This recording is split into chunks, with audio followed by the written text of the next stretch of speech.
사랑합니다. 이렇게 인사하시는 것 같아서 어, 바울의 생애에 대해서 이번 성도 캠프가 진행이 되어지고 있는데요. 특강이 오늘 이번 시간에는 이제 바울의 삶과 고백이라는 주제로 사도 바울의 전체 삶에 나타난 하나님의 은혜와 또 그 은혜를 향한 사도 바울의 고백을 같이 살펴보고자 합니다. 지금까지 살아오신 걸 잠시 한번 돌이켜 보세요. 순간 훅 살아온 것 같지 않았습니까? 엊그제만 해도 청년이었던 것 같고 신혼이 엊그제 했던 것 같은데 어느덧 머리는 희끗해지고 조금만 걸어도 이제 관절이 신호를 보내고 의자에 앉아 있으면 배기기 시작하고 뭐 그런 시간들이 찾아오는 것 같습니다. 몇 살까지 앞으로 살게 될까요? 우리의 삶이 몇 년 우리 주어진 인생이 남아 있을까도 생각을 해봅니다. 그리고 그 남은 인생을 어떻게 살아갈 것인가도 이렇게 돌이켜 보게 됩니다. 우리네 삶 어떠한 삶이 또 어떻게 살아가는 삶이 되기를 원하는지 또 남은 인생도 생각해 보고요. 사도 바울의 오늘 그 삶을 통해서 우리의 삶을 이렇게 투영해 보고 사도 바울의 하나님이 우리 하나님이 동의를 하고 사도 바울이 특별한 사람이 아니고 영성 우리와 성정이 또한 같은 사람입니다. 그와 우리의 삶이 물론 공간이 다르고 살아가던 시대가 다르지만 동일하게 주를 모시고 살아가는 그 삶이기 때문에 그 삶을 바라보면서 또 더 중요한 것은 어쩌면 그 삶에서 나타나는 현상에 내가 어떻게 반응하면서 살아가고 있느냐 하는 것 같습니다. 에베소에서 전도여행할 때 어제 잠깐 살펴봤지만 바울이 에베소에 전도할 때 마술사들은 회개를 하고요. 아데미 신상 팔았던 사람들은 저항을 합니다. 동일하게 복음이 전해졌지만 하나는 순종하고 하나는 거절하죠. 오늘 우리에게 주어진 삶에 대해서 나는 어떠한 태도로 반응하느냐가 또 우리의 삶을 결정하기도 합니다. 바깥에 뜨거운 태양빛이 내리쬐면 얼음은 녹지만 진흙은 굳어가는 것처럼 내가 어떠한 반응을 보이느냐에 따라서 내 삶의 양상도 달라지기도 하는 것 같습니다. 이번 시간 사도 바울의 삶에 나타난 그 키워드를 5개로 좀 정리를 해봤습니다. 첫 번째가 이제 만남입니다. 사도 바울을 완전히 변화시켰던 그 만남이 있었습니다. 그건 주님과의 그를 지으신 그를 구속하신 주님과의 만남이었습니다. 그리고 사도 바울이 선교의 삶을 살아갈 수 있도록 해줬던 것은 그의 주변에 많은 동역자들이 있었는데 그 동역자들 중에서 세 유형의 친구들을 살펴보려고 합니다. 이런 만남과 친구들, 동역자들을 통해서 그는 고백을 하는데요. 우리가 방금 예배 시간에 찬양도 드렸지만 은혜다, 은혜, 하나님의 은혜다라고 그가 고백하는 부분이 있습니다. 그리고 참 인간적인 면모일까요? 그도 걱정하면서 살았습니다. 염려하면서 살았어요. 그는 무슨 염려를 하면서 살았을까? 무슨 걱정이 그를 이렇게 감싸고 있었을까? 그리고 마지막 그에게 주신 그 사명, 그는 그 사명을 어떻게 받게 되고 어떻게 이루어가고 어떻게 완수할 수 있었는가? 이것을 오늘 같이 살펴보도록 하겠습니다. 첫 번째 만남입니다. 그를 변화시킨 건 하나님과의 만남이고 절대자와의 만남 앞에서 우리는 변할 수밖에 없습니다. 그가 주님을 만나기 전에 그는 어떻게 살았는가를 보여줄 수 있는 한 구절이 있는데요. 로마서 10장에 있는 말씀입니다. 내가 증언하노니 그들이 하나님께 열심히 있으나 올바른 지식을 따른 것이 아니니라. 하나님의 의를 모르고 자기 의를 세우려고 힘써 하나님의 의에 복종하지 아니하였느니라. 이건 사도 바울이 바라보는 유대인들의 모습이었습니다. 어쩌면 자기의 모습이기도 했죠. 그는 참 열심히 살았습니다. 주님 만나기 전에도 참 열심히 살았던 모습을 볼 수 있죠. 그에게 맡겨진 일은 정말 최선을 다해서 했습니다. 그 일이 무슨 일인지도 모르고 맡겨진 일은 자원해서 하고 열심히 했습니다. 교회를 핍박하고 믿는 사람들을 잡아들이고 다메섹까지 출장 가서까지 그 일을 감당할 정도로 그는 굉장한 열심을 했습니다. 그런데 어느 순간 그의 열심이 어디서 왔나를 이렇게 보았더니 그가 고백하기를 올바른 지식을 따른 것이 아니었다. 올바르게 분별하지 못하고 열심히 했다라는 겁니다. 속도가 중요할까요? 방향이 중요할까요? 방향이 중요하죠. 방향이 잘못됐다면 속도가 빠를수록 그건 더 멀리 가게 됩니다. 방향이 올바르면 더디 가도 목적지에 도착하지만 방향이 틀리면 속도가 크게 중요하지 않고 오히려 더 속도를 낼수록 더 멀어져 가는 게 우리의 인생인데요. 그는 올바른 지식을 따른 열심을 내지 못했습니다. 자, 올바른 지식을 따른 열심이 아니다 보니까 그것은 하나님의 의를 모르고 자기의 의를 세우려는 지독한 열심이었습니다. 지독하다고 표현한 이유는 그는 하나님의 의에 모를 뿐만 아니라 복종하지도 않았다라는 겁니다. 사도 바울의 생애를 보게 될 때 성령께서 이렇게 표현하십니다. 네가 가시채를 뒷발질한다라고 얘기를 해요. 가시채를 뒷발질한다라는 것, 성령께서 지금 방향을 보여줬다라는 거예요. 너 이대로 가면 안 되라고 소가 곁길로 갈 때 그 뾰족한 곳으로 이렇게 소를 발굽 같은 걸 발목 같은 데를 이렇게 자극을 주거든요. 근데 그걸 신호가 와도 계속 뭐 했냐면 계속 뒷발질하는 겁니다. 안 가겠다고. 어쩌면 하나님께서 바울에게 그러한 신호를 주셨던 것 같습니다. 그런데 그는 계속 가시채를 뒷발질했죠. 하나님의 의에 복종하지 않으려고 했습니다. 결국 하나님이 그를 만나 주시게 될 때까지, 직접 찾아오실 때까지 그는 자기의 의를 세우기 위해서 열심히 살았습니다. 잠언에 보면 이런 말씀이 있죠. 어떤 길은 사람의 보기에 바르나 필경은 사망이다라고 말씀하고 있습니다. 우리는 내가 가는 길이 정말 올바른 하나님의 말씀을 따라 가는 길인지를 살펴보아야 합니다. 그렇지 않다면 우리는 어쩌면 나를 위해서, 나의 의를 위해서, 나의 만족을 위해서, 나의 유익을 위해서 계속해서 이 길을 가고자 하는 시도를 할 수 있다라는 거죠.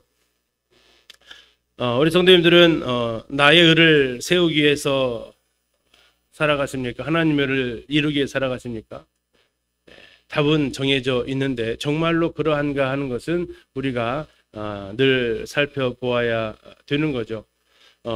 지금도 나의 의를 위해서, 그래도 사람들이 나를 알아줬으면 좋겠고, 그래도 내가 행복해야 되고, 그래도 내가 원하는 걸 해야 되고 하는 나의 의를 세우기 위한, 이게 맞는 길이다라고 생각하고, 어떤 길을 사람이 보기에 바르다, 나는 이 바른 길이다라고 생각했는데 가서 봤더니 아니었으면 어떨까요? 그건 정말 후회가 막급이죠. 우리는 다시 한번 생각해 보게 됩니다. 사도 바울의 이 말을 통해서 내가 하나님의 의를 따라가고 있는지 나의 의를 따라가고 있는지, 그럼 그 기준이 뭐냐? 올바른 지식이 있다. 그것은 하나님의 말씀에 있는 거죠. 이런 그가 다메섹을 가는 길에서 주님을 만나게 됩니다. 내가 땅에 엎드러져 들으니 소리 있어 이르되 사울아 사울아 네가 왜 나를 박해하느냐. 내가 대답하되 주님 누구십니까? 나는 네가 박해하는 나사렛 예수다. 주님, 제가 무엇을 해야 합니까? 다메섹으로 들어가라. 네가 해야 할 모든 것을 거기서 누가 알려줄 것이다. 이것이 이제 사도 바울이 주님과의 만남이 이루어지는 장면입니다. 그는 자신이 알지도 못하는 사이에 예수님을 박해하는 사람이 되었습니다. 자신이 알지 못하는 사이에 자기의 의를 세우기 위해서 하나님의 의를 복종하지 않는 그 길을 선택하면서 살아가는 사람이 되었습니다. 그는 두 번째로 질문하는 것이 주님 무엇을 해야 됩니까? 그전에는 그는 묻지 않고 살았습니다. 이것이 옳다고 생각하면 그냥 나아갔던 사람이 사도 바울이었죠. 그런데 그가 주님 앞에서 만났을 때 두 가지 질문을 합니다. 주님 누구십니까? 두 번째는 주님 무엇을 하리이까? 우리 인생에서 반드시 물어봐야 될 두 질문입니다. 우리는 하나님을 향해서 질문하셔야죠. 주님은 나에게 있어서 어떠한 분이십니까? 주님과의 바른 관계가 정립되어지지 않으면 우리는 첫 단추도 제대로 끼우지 않은 것이라 할 수 있겠습니다. 예수님 그리스도 누구십니까? 주님은 이 사실을 제자들한테 묻기를 원하셨습니다. 우리가 복음서에서 빌립보 가이사랴에서 물으셨던 제자들을 향한 주님의 질문이 있었습니다. 주님이 무엇을 물으십니까? 너희는 나를 누구라 하느냐? 이건 주님이 우리에게 묻기도 해야 될 질문이기도 하고 주님이 우리가 주님한테 물어야 할 질문이기도 하는 겁니다. 이게 관계라는 거죠. 주님은 나와 무슨 관계인가요? 하나님을 위한 나입니까? 나를 위한 하나님입니까? 오늘날 많은 그 종교는 그 종교를 위해서 사람이 존재할까요? 사람을 위해서 종교가 존재할까요?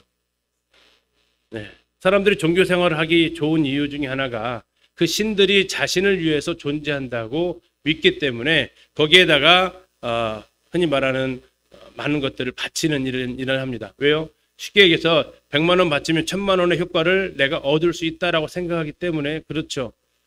그래서 모든 우상은 자기를 위한 겁니다. 근데 기독교가 인기가 없는 가장 큰 이유 중에 하나는 뭡니까? 이 기독교는 사람을 위한 하나님이 아니다라는 겁니다. 하나님을 위한 사람이라는 것이 이게 메리트가 없어요. 우리가 그 사실을 알고 구원받았지만 그래서 그 메리트가 없어가지고 그걸 또 자꾸 부인하면서 살아가는 모습이 보인다라는 거죠. 정말 우리가 입으로는 주님 주님 하잖아요. 여기서 나와 있는 대로 주님 주님 하는데 정말 주님은 무슨 관계가 형성이 된 겁니까? 나랑? 예, 나는 종이다라는 거죠. 종 소리 들으면 좋아요? 별로 안 좋죠. 예. 주님을 세 글자로 늘리면 뭐라고 그랬죠? 주인님, 주인님. 주인님이라는 생각을 하고 주님이라고 부르세요? 아니면 그냥 습관성 주님이 나와요? 네, 습관성이에요. 정말 주인님 그렇게 한번 불러보시면 그 다음 말이 퍽퍽 막혀요. 할 말이 없어요, 그냥. 근데 주님 하면 왜 이렇게 말이 잘 나오는 거 몰라요. 근데 우리가 그분과의 관계를 잘 인식해야 돼요. 주인님이라는 겁니다. 주인님. 나의 주인님.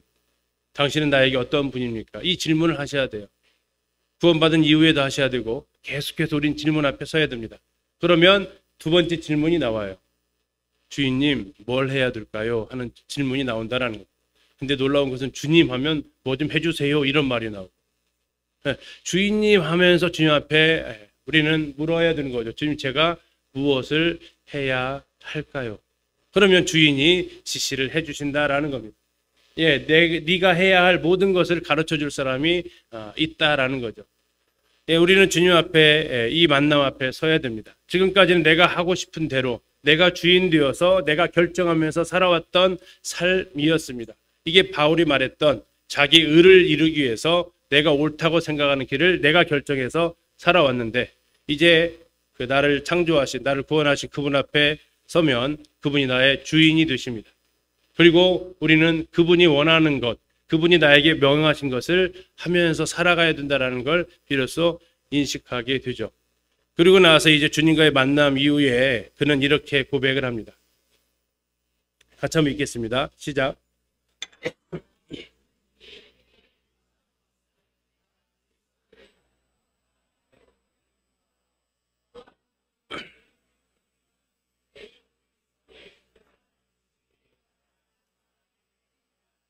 내가 그를 위하여 모든 것을 잃어버리고 배설물로 여김은 그리스도를 얻고 그 안에서 발견되려 합니다.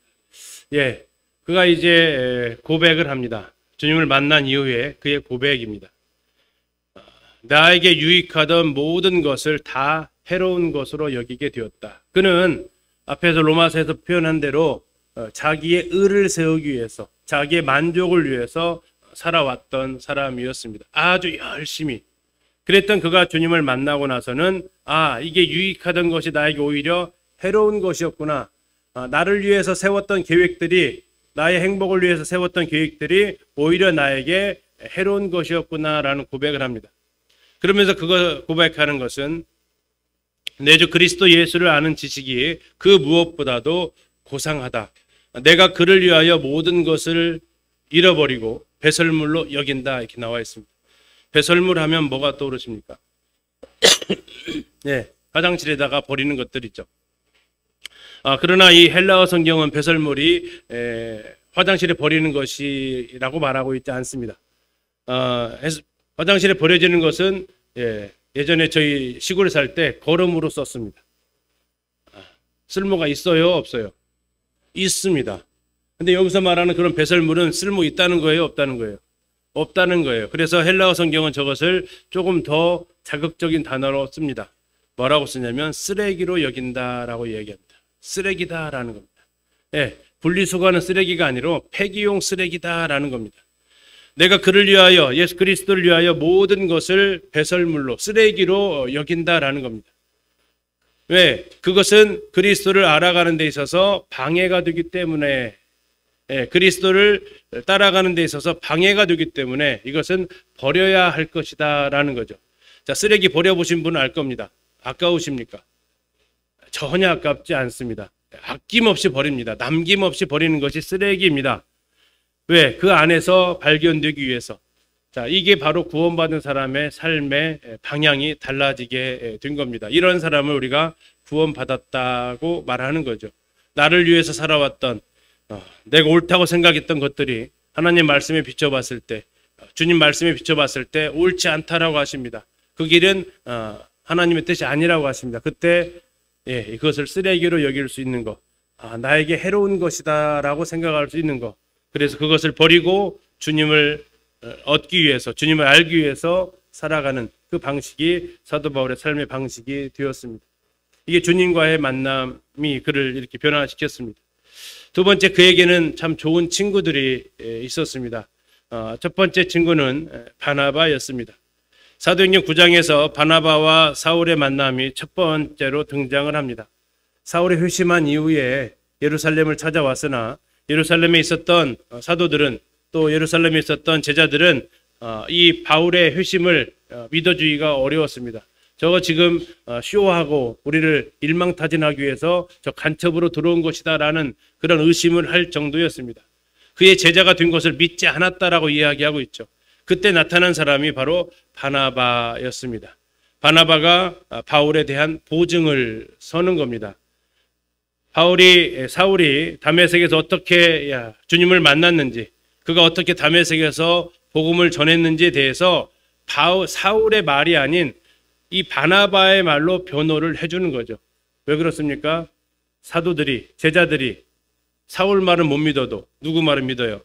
이 바나바의 말은 믿었기 때문이다라는 거죠. 그러면 바나바는 어떻게 저러한 사실들을 알았을까요? 사울과 1대1의 만남이 그에게 있었겠죠. 그리고 그 사실을 다 간증을 듣고 그의 말을 믿어줬던 거죠. 다른 사람 다 믿어주지 않을 때 그 사람 말을 믿어주었던 사람, 그 사람이 바나바였습니다. 다른 사람들이 다 유면했을 때 그를 찾아가서 대면하면서 그와 이야기를 나누어 주었던 사람, 바로 바나바이었습니다. 바나바는 또한 안디옥에 가서 사역을 할 때 안디옥 교회 성장을 위해서 사울을 찾으러 다소까지 간 사람입니다. 다소까지 갔다라는 것은 적어도 여기서 서울 이상의 거리를 찾아가야만 만날 수 있는 사람이었습니다. 여기서 서울까지 걸어서 가면 얼마 걸릴까요? 얼마 걸릴까요? 그럼 한 보름 이상 가셔야 되는 거리입니다. 그러면 바울이 그러한 길을 걸어서 사울을 찾으러 갔다겠잖아요. 약속한 겁니까? 아니죠. 약속하지 않습니다. 어딘가 있겠지. 다소 사람이니까 해서 사울을 찾아서 만났던 사람입니다. 그래서 그를 데리고 와서 그의 은사에 맞게 안디옥에서 사역할 수 있도록 그 자리를 마련해 준 사람이 바나바였던 거죠. 내 인생에서 내가 주님을 만날 수 있도록, 내가 성도와의 교제가 어려웠을 때 나를 도와줘서 성도와의 교제가 원활하게 할 수 있도록 도와주었던 그 사람, 내가 믿음에 갈 수 있도록 나를 조언해 주고 나를 그 은사대로 섬길 수 있도록 나를 격려해 주었던 그 사람, 여러분에게는 그 사람이 있으셔야 됩니다. 그리고 있으셨기에 어쩌면 이 자리에 오셨을 것입니다. 그리고 그 분을 여러분들이 평생의 친구로 두시기를 바랍니다. 어쩌면 내가 어려운 일이 있을 때 내가 찾아가서 상담할 수 있는 사람입니다. 성도님들 한번 생각해 보실까요? 내가 어려울 때 나는 누구한테 가서 상담하세요? 내가 어려울 때 누구한테 가서 조언을 구하세요? 그냥 하소연하고 내 한풀이 하는 게 아니라 정말 진지하게 가서 이럴 때는 어떻게 해야 됩니까? 라고 나의 상황을 이야기해주고 기도 제목 요청하고 그것에 대해서 나한테 도움을 줄 수 있는 그 사람. 이게 바로 바울에게 있어서는 바나바와 같은 존재였죠. 다른 사람들이 다 잊어버렸을 때에도 나에게 찾아와서 다시 격려해주고 다시 믿음의 현장에 나를 초대해 줄 수 있는 사람. 그 사람이 여러분들에게는 있으셔야 되죠. 참 복된 친구가 있는 겁니다. 나보다 믿음의 선배이고 또 나를 더 이끌어 줄 수 있는 사람. 바울에게 있어서는 바나바와 같은 사람. 1차 선교 여행 때 바울과 바나바가 같이 동행해서 또 함께 해줄 수 있었던 그 사람, 내 친구 바나바 누군가 한번 생각을 한번 해보시면 좋겠습니다. 지금의 나를 여기에 있게 해줬던 그 사람, 그게 누구일까요? 그리고 오늘 하루가 가시기 전에 그분 앞에 문자를 드리시든 전화를 드리시든 형제님이 있어서 제가 여기까지 왔습니다. 고맙습니다. 자매님이 있어서 제가 지금까지 주님 안에 있습니다. 자매님 고맙습니다라고 이렇게 또 안부를 전해줄 수 있는 그 사람, 지금 머릿속에 떠오르는 그 사람, 혹 없으면 앞으로 그 사람을 여러분들이 성도님들이 한 분 찾으시면 좋겠습니다. 두 번째 바울의 친구는 아굴라와 브리스가 부부입니다. 그들은 생업이 같았던 사람이고 고린도에서 처음 만났던 사람들입니다. 그들은 삶의 목적이 같았습니다. 사도 바울은 로마서를 쓸 때 이미 로마에서 자리 잡고 있었던 브리스길라와 아굴라 부부에게 문안을 하게 됩니다. 브리스길라 아굴라는 고린도에서 같이 동역했고 사도 바울이 3차 전도 여행하기 위해서 에베소를 가야 됐는데 에베소에 먼저 가서 베이스 캠프를 차렸던 부부입니다. 또 사도 바울이 로마로 가기를 원하니까 로마에 먼저 가서 또 베이스 캠프를 쳤던 부부가 바로 이 브리스길라와 아굴라 부부입니다. 바울은 그들을 이렇게 소개합니다. 나의 동역자들이라고. 4절은 그들은 내 목숨을 위하여 자기들의 목까지도 내놓았다고.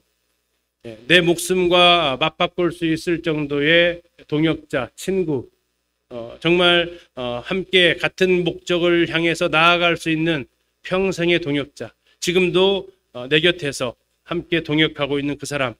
우리는 동역자의 소중함을 알아야 되죠.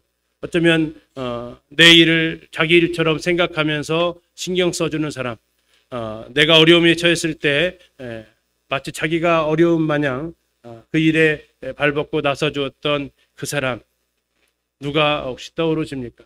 내 인생에서 정말 힘들 때 뭐 새벽 2시에 전화해도 거기에 대해서 짜증내지 않고 받아줄 수 있는 그런 친구들입니다. 괴로운 가운데 있을 때 살며시 와서 내 손잡아주면서 기도해 줄 수 있는 그런 친구들입니다.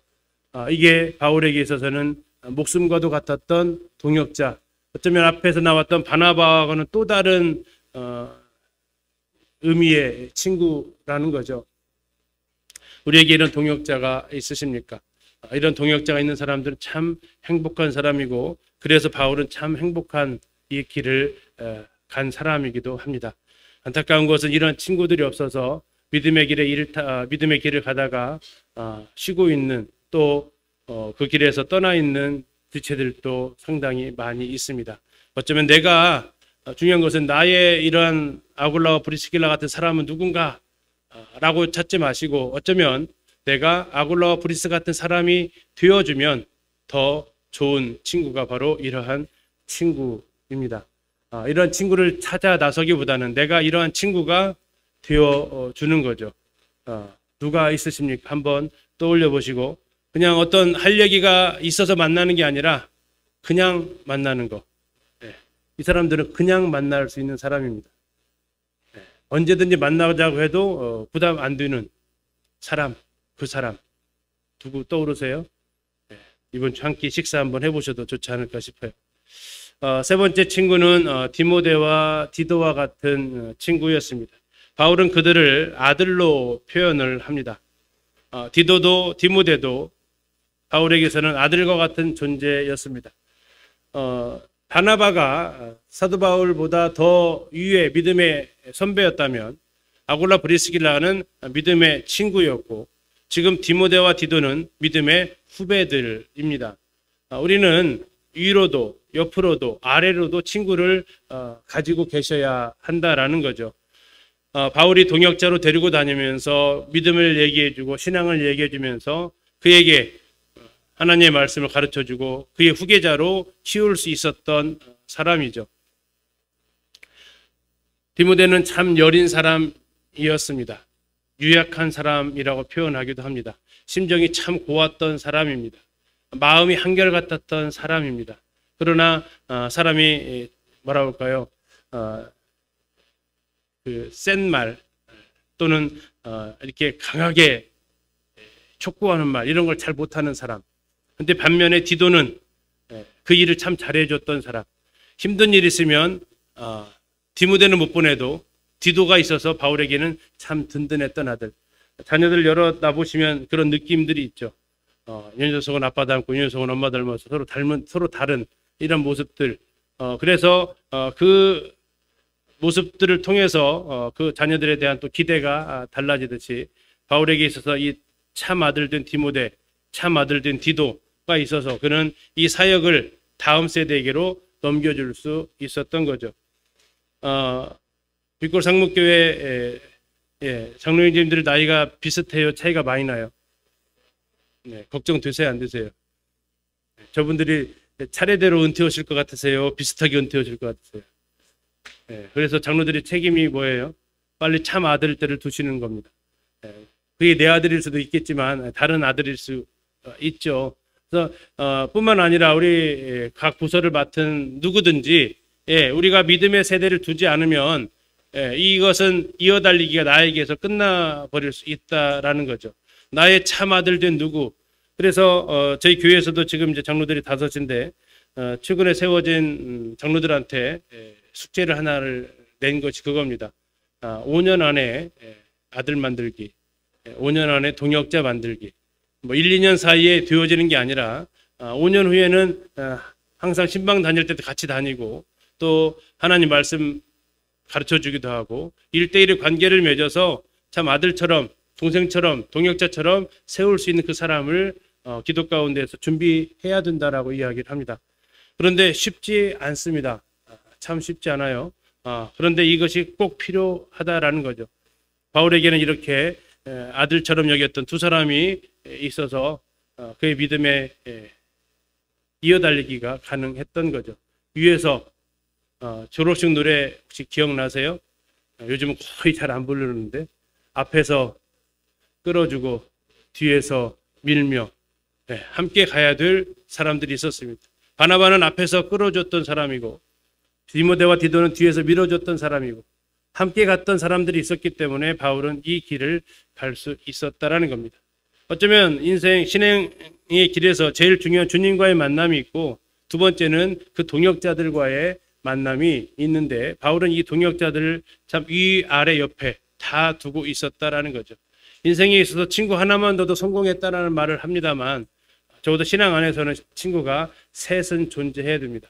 이제 우리가 5년 안에 혹시 없으시면 5년 안에 위, 옆에, 아래에 빈칸을 채워주셔야 됩니다. 그건 뭐 장로들만 채우는 게 아니고 모든 성도들이 위에 나를 이끌어줄 수 있는 사람, 유아 독존 아니잖아요.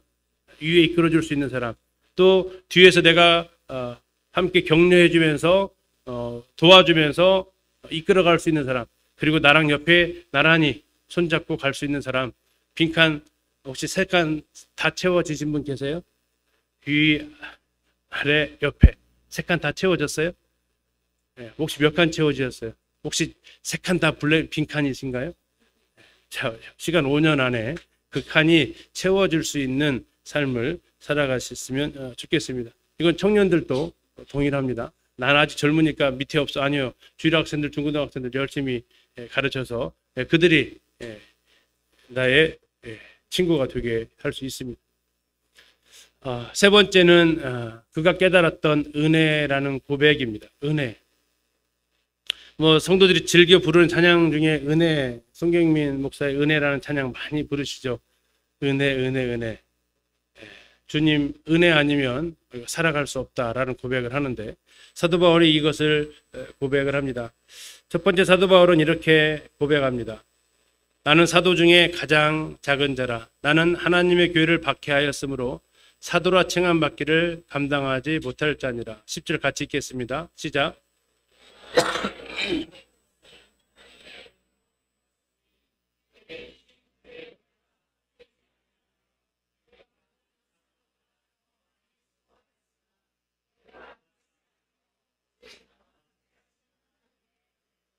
사도 바울은 고백합니다. 내가 사도가 된 것도 하나님의 은혜고 또 사도로 적합하지 못했지만 사도 삼아 주셔서 다른 모든 사도보다도 더 많이 수고한 것도 하나님의 은혜다라는 겁니다. 우리 성도님들 수고 많이 하는 거 은혜 맞죠? 교회 안에서 많이 섬기시는 거 독박이에요, 은혜예요? 기쁜 일이에요, 슬픈 일이에요? 좋아요, 슬퍼요? 진짜 그러세요? 네, 진짜 그래야 됩니다. 왜 나만 이래야 돼? 또 나야? 이게 아니라 주님 은혜입니다. 주님 은혜입니다. 내가 이 일을 할 수 있는 것도 주님 은혜입니다. 내가 이렇게 교회 와서 청소하고 봉사할 수 있는 것도 주님 은혜입니다. 네, 주님 제가 한 달에 말씀 3번 전해도 주님의 은혜입니다. 다른 사람 좀 하지 이게 아니고 주님 은혜입니다. 다른 모든 사도보다도 더 많이 수고한 것이 은혜라고 말할 수 있다는 게 쉽지 않습니다. 안 그러신가요? 나보고 한 달에 애찬 2번 하라고 하면 은혜라고 할까요? 불평하실 것 같아요. 갑자기 말이 없으셨어요. 왜? 은혜라고 하셨잖아요. 더 많이 봉사하는 게. 더 많이 수고한 것을 은혜로 여길 수 있다는 거 정말 은혜입니다. 사도 바울이 그것을 고백을 하죠. 내가 한 거 아니다. 하나님의 은혜다. 하나님의 은혜라는 이 사실에 대해서 내가 수고한 것에 대해서 은혜라고 생각하는 사람은 불평하지 않습니다. 은혜라고 생각하면서 원망하지 않습니다. 은혜라고 생각하면서 비교하지도 않습니다. 그냥 이 일을 할 수 있는 거, 나에게 이 일이 주어진 거, 교회 안에서 일을 한 가지만 해도 되는데 2가지를 할 수 있네? 감사합니다. 2가지라는 게 아니라 5가지라면요. 뭐라고요? 더 감사합니다라고 할 수 있는 그 은혜. 그러면서도 내가 뭘 했다라고 말하지 않는 것이 은혜입니다. 나는 5가지나 했어라고 말하는 그 순간 은혜가 아니고 자랑입니다. 사도 바울은 얘기합니다. 내가 사도 된 것도 은혜고 더 많이 수고한 것도 은혜다. 이 은혜를 우리가 기억을 해보는 거죠. 두 번째는 사도 바울이 에베소서에서 이렇게 이야기를 합니다. 이 복음을 위하여 그의 능력이 역사하시는 대로 내게 주신 하나님의 은혜의 선물을 따라 내가 일꾼이 되었노라. 모든 성도 중에 지극히 작은 자보다 더 작은 나에게 이 은혜를 주신 것은 측량할 수 없는 그리스도의 풍성함을 이방인에게 전하게 하시고 영원부터 만물을 창조하신 하나님께 감춰졌던 비밀의 경륜이 어떠한 것을 드러내게 하려 하십니다. 자, 우리가 여기서 살펴보고자 하는 것은 비교의 대상이 바뀌었다라는 겁니다. 자, 아까 고린도 전서에서는 누구랑 비교를 했습니까? 자기랑 견줬던 대상이 누구예요? 사도였습니다. 자, 에베소서로 갑니다. 자기랑 견주는 대상이 사도가 아닙니다. 누굽니까? 성도였습니다. 성도. 사도라고 했던 것은 고린도전서이고 고린도전서는 3차 전도 여행 때 썼던 서신입니다. 그는 정말 그 나와 있는 말이 꾸며 쓴 말이 아니고 진짜로 더 많이 수고했습니다. 정말 많은 곳을 다니면서 수고를 했어요. 그러면서도 그가 고백을 하죠. 하나님의 은혜였다고. 그런데 그가 시간이 좀 지난 이후에 3차 전도여행 마치고 로마 감옥에 2년 동안 머물면서 그는 자기가 비교해야 될 대상은 사도가 아니라고 그가 인식을 하게 됩니다. 내가 좀 교만했던 것 같다라고 생각할 수도 있었겠습니다. 그는 여기선 이렇게 얘기합니다. 사도가 아니라 누구요? 모든 성도. 그런데 성도랑 자기를 비교해 보니까 어떻다고요? 지극히 작은 자보다 더 작은 나. 모든 성도 중에서 지극히 작은 자보다 더 작은 자신을 이렇게 깨닫게 됩니다. 이것은 수식어가 아니고 사도 바울이 그냥 그대로 느낀 대로 하나님 앞에 알게 된 대로 써가는 것이죠. 그러면서 왜 이런 지극히 작은 자보다 더 작은 나에게 은혜의 선물을 주셨는지, 이 은혜를 주셨는지 그는 생각하게 되죠. 왜 그런가 했더니 이것을 이방인에게 전하게 하려고 나에게 이러한 은혜를 주셨구나 하는 겁니다. 어쩌면 이방인에게 전하는 것은 다들 싫어하는 거였잖아요. 그래서 아마도 주님이 작고 작은 나에게 이방인에게 이것을 전하기 위해서 나를 택하신 것 같다라는 고백을 하는 거죠. 전에는 사도들과 비교했던 그가 이제는 성도들과 자기를 비교하고 있습니다. 뭐 이렇게 표현할지 모르겠지만 장로들과 비교했던 분이 이제 성도들과 비교를 하고 있는 것이 될 수도 있겠죠. 자, 세 번째 그는 이렇게 표현합니다.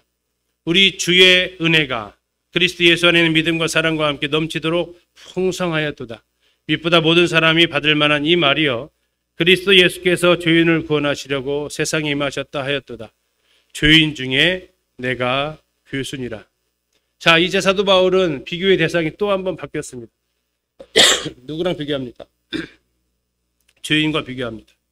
죄인보다 낫대요? 아니면 더 못됐대요? 죄인보다 더 못됐다라고 얘기합니다. 교수라는 것은 죄인 중에 우두머리가 되었다라는 겁니다. 죄인 중에서도 상죄인이고 죄인 중에서도 가장 악한 죄인이 자기였다라고 이렇게 고백을 합니다.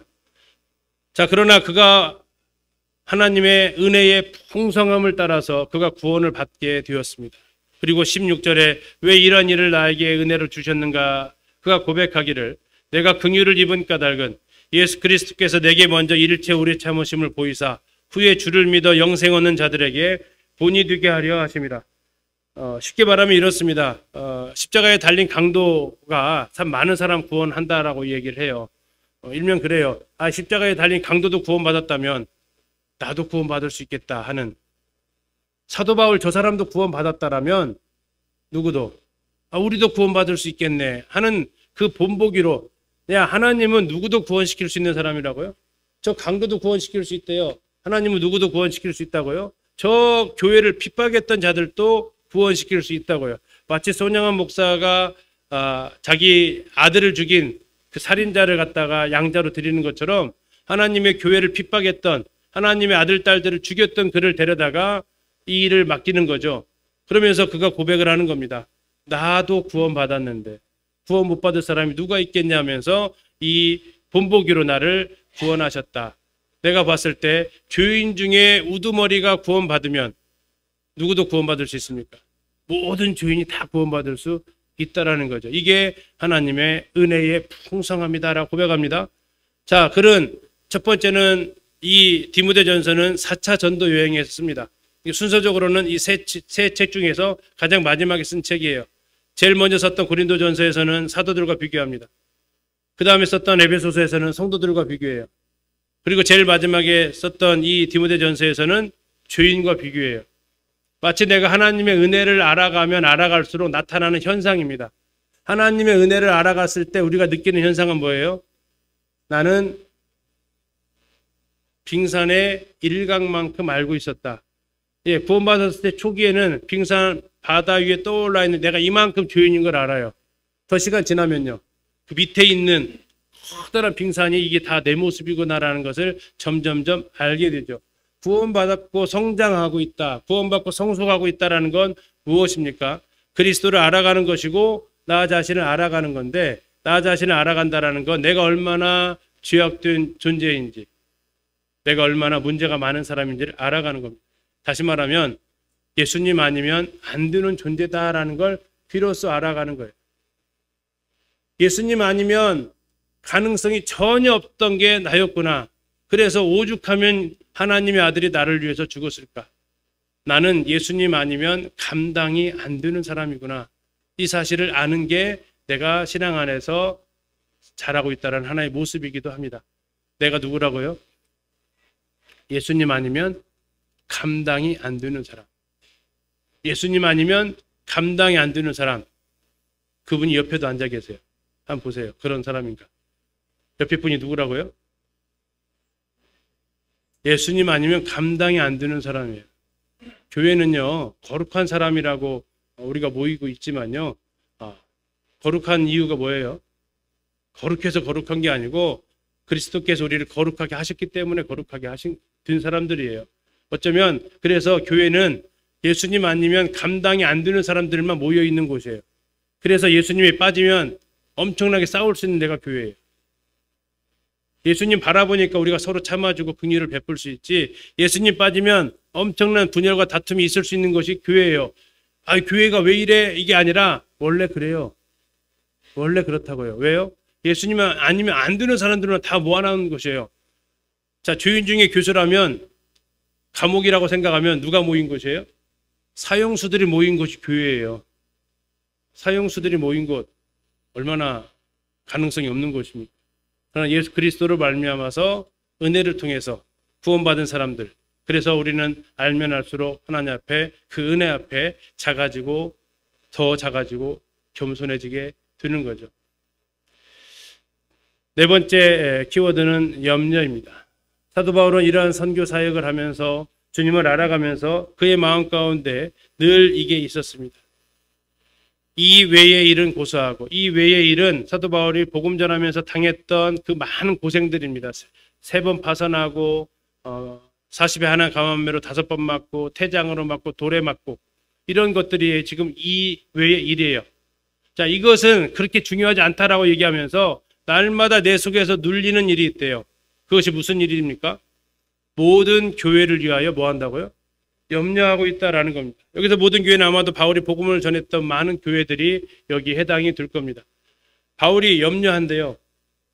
빌립보서에서는 바울이 뭐라고 했냐면 모든 염려를 주께 맡기고 기도하고 감사하라고 했어요. 그런데도 바울은 솔직하게 얘기를 해요. 교회를 향한 염려가 있다고. 근데 빌립보에서도 말한 모든 염려는 자기와 관련된 염려들입니다. 나를 위한 염려, 그거 다 맡기라고요. 그런데 바울의 마음 가운데 뭐에 대한 염려가 떠나지 않아요? 교회를 위한 염려가 떠나지 않아요. 우리 성도님들 일주일 동안에 교회를 염려 얼마나 하십니까? 교회 걱정 얼마나 하세요? 빅골 상목교회에 대한 걱정이 여러분들에게 얼마만큼 차지하고 있어요? 여러분 머릿속에 몇 퍼센트가 빅골 상목교회에 대한 염려로 차 있으세요? 이거 알아서 하겠지 이런 마음이세요? 아니면 늘 교회를 위해서 기도하는 마음이 있고 교회가 앞으로 더 주님 안에서 성장하고 더 주님 안에서 확장되어져 갈 수 있도록 하는 그 부분들, 또 교회를 위한 염려는 그 안에 있는 성도들을 향한 염려를 포함하고 있습니다. 성도들에 대한 염려가 내 마음 가운데 어느 정도 있어요. 그것을 우리는 기도로 풀어내야 되는데, 나는 일주일 동안 살아가면서 교회를 위한 염려가 얼마나 차지하고 있냐 하는 거죠. 바울은 이것이 자기를 늘 누르고 있다라고 이야기합니다. 그래서 그는 늘 교회를 위해서 기도할 수밖에 없었죠. 두 번째 바울의 염려는 동역자를 향한 염려였습니다. 고린도전서를 전해주러 갔던 디도가 디로와에서 만나기로 했는데 디도를 못 만납니다. 혹시 고린도 성도들한테 봉변은 당하지 않았을까? 혹시 오는 길에 또 전도 여행길에 어려움을 당하지 않았을까? 못 만나니까 심령이 편하지 못해서 마게도냐까지 가게 됩니다. 성도들을 위한 안위, 특별히 동역자들을 위한 안위로 인해서 그가 어려움을 겪고 있거나 그에게 소식이 들려지지 않고 있을 때 그의 심령이 편하지 않았다라고 얘기합니다. 심지어 전도할 수 있는 문이 넓게 열렸는데도 불구하고 그는 뭐예요? 계속해서 이 염려를 하고 있었다 하는 거죠. 내 형제 디도를 만나지 못했다. 그래서 그것이 염려가 되었다. 우리 성도들을 향한 염려가 내 마음 가운데 어느 정도 있는지 우리가 생각해 보아야 합니다. 세 번째는 그의 사역에 대한 염려였습니다. 내가 내 몸을 쳐 복종하게 하면 내가 남에게 전파한 후에 자신이 도리어 버림을 당할까 두려워합니다. 자, 그가 두려워했던 게 뭐라고요? 하나님께 쓰임받지 못하는 것이 두려웠다라는 겁니다. 자, 우리 성도님들이 두려우면 하나님 나를 써주실 거에 대한 두려움이 있어요? 안 써주실 거에 대한 두려움이 있어요? 대답을 안 하세요? 하나님 나를 써주실 것 같아서 혹시 나 부르실까에 대한 걱정되세요? 안 불러주셔서 걱정되세요? 뭐라고 하시는데 잘 안 들리네. 네. 주님이 나 좀 써주셨으면 좋겠어요. 그냥 주님이 조용히 나 편히 그냥 평범하게 살다 가고 싶으세요?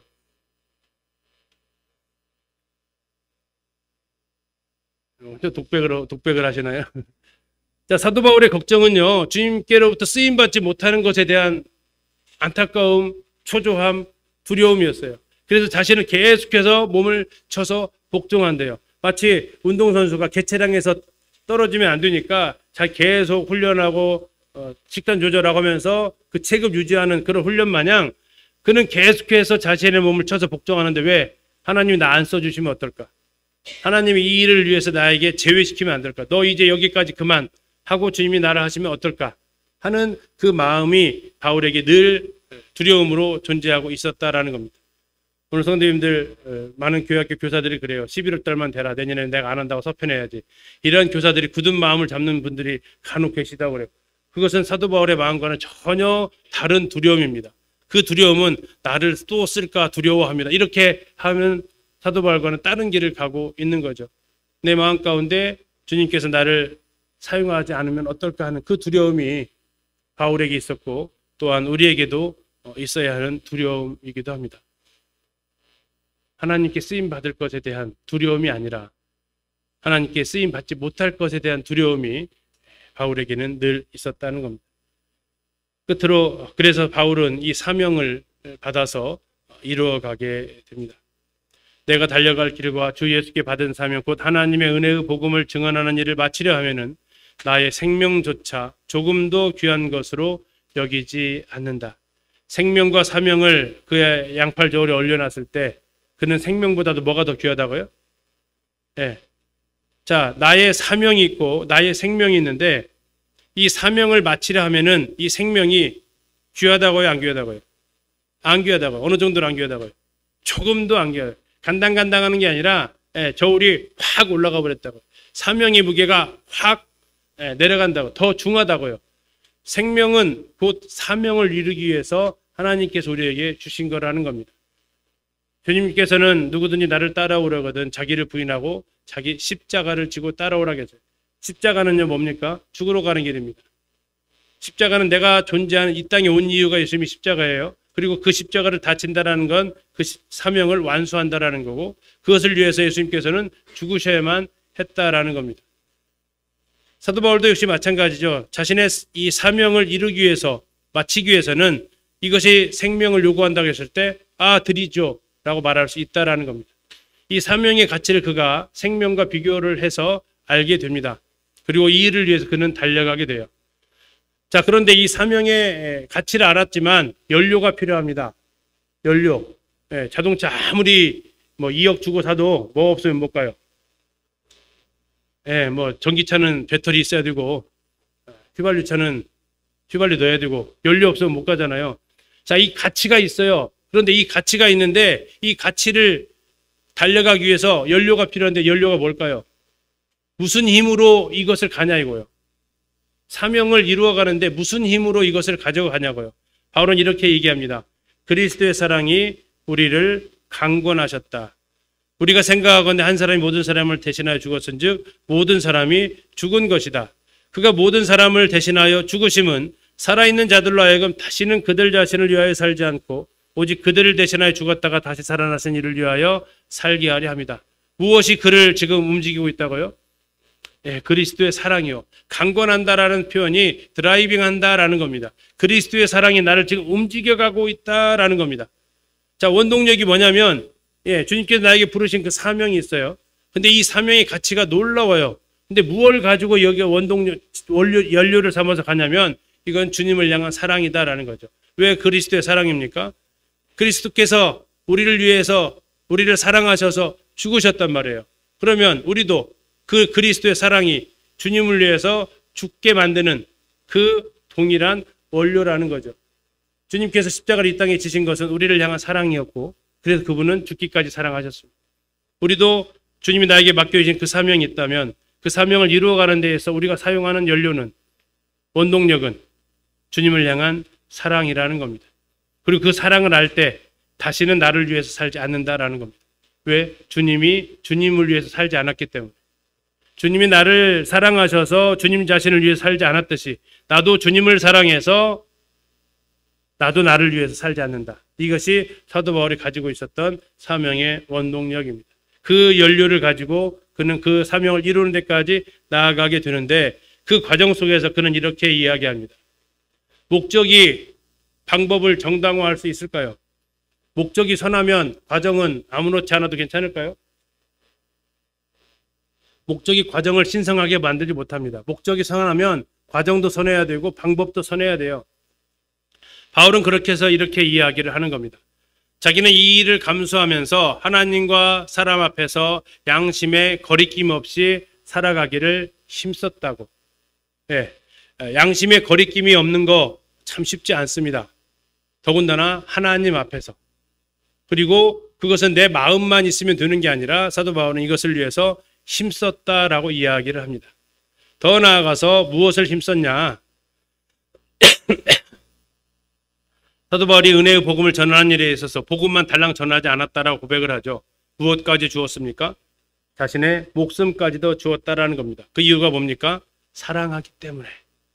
자, 이게 바로 과정도 사랑이었다라는 겁니다. 과정도 사랑. 그리고 이것은 하나님과 사람 앞에서 내 양심에 떳떳하다라고 말합니다. 우리는 하나님의 일을 할 때 이게 과정입니다.